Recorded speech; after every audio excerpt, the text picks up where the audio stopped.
Hello friends, welcome to the series of videos on Docker for .NET application.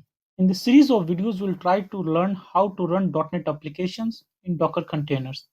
We'll show you how to run different .NET legacy applications as well as .NET Core applications in Docker containers. In this first part of the series, we will try to understand some basics of container, basics of Docker, its advantages and its different components. Most of you would have come across this question, what is container? Container is a virtualization technology. Few decades before we had physical machines and we could run only one system on the top of physical machines. But then came virtualization technologies like Hyper-V VMware, using which we can run multiple systems on the top of one physical machine, which gave us the ability to efficiently use our physical resources. But the problem with virtual machines are you need to have one entire operating system for every virtual machine. So that's where container comes in. Container provides us the ability to have the virtualization on the top of operating system, which means we can run multiple containers on the top of one operating system, and without having the overhead of entire operating system. As you can see in the picture, we can run multiple containers which contains the binaries and dependencies, and each container is encapsulated and isolated from the rest of the system. Now let's address the next question, what is Docker? Docker is a company as well as product. In simple terms, Docker is a client server application. As you can see in the center of the circle is Docker server. We also call it Docker daemon. This is the most important part of entire Docker ecosystem. This component is responsible for all the operations of the Docker. In the outermost circle is Docker client. This is a command line interface through which we fire all the Docker commands. Communication between Docker client and Docker server happens over REST API. And now let's try to see some of the advantages of Docker. Docker is lightweight and fast. We can spin up a container within seconds. It is very easy to configure.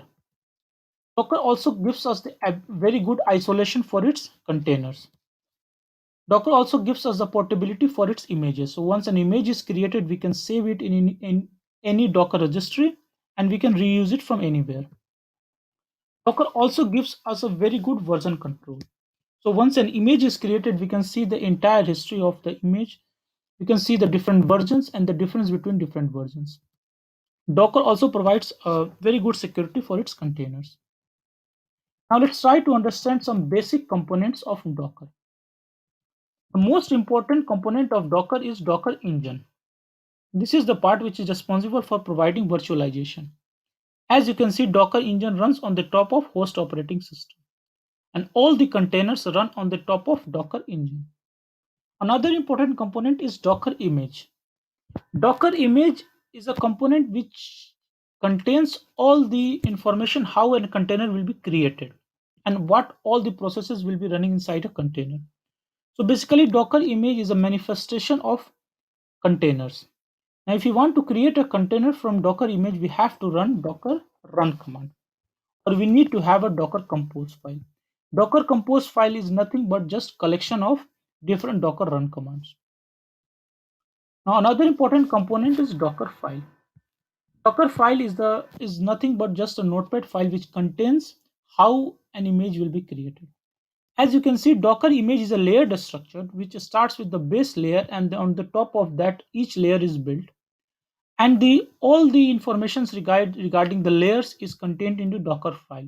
So from which base layer we will start, and all the what all the layers will be built on the top of that, all these information is in Docker file.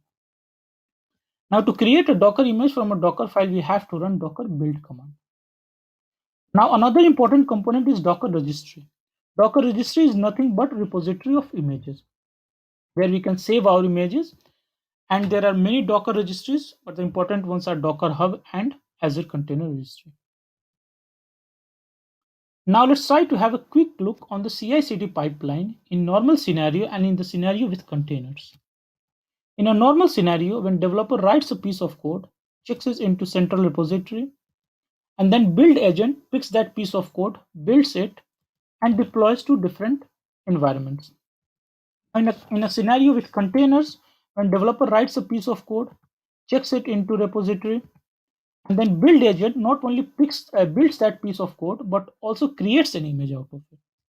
And that image is saved into any container registry. And this image is the unit which is deployed to different environments. And of course, developer can push images to this registry and pull from it. So guys, we have come to the end of this first part of the series, where we have learned some of the basics of the containers, basics of Docker, and its advantages and its different components. Now, in the later part of the series, we will try to show you how to run different .NET applications in Docker containers. So guys, enjoy it till then. Bye bye.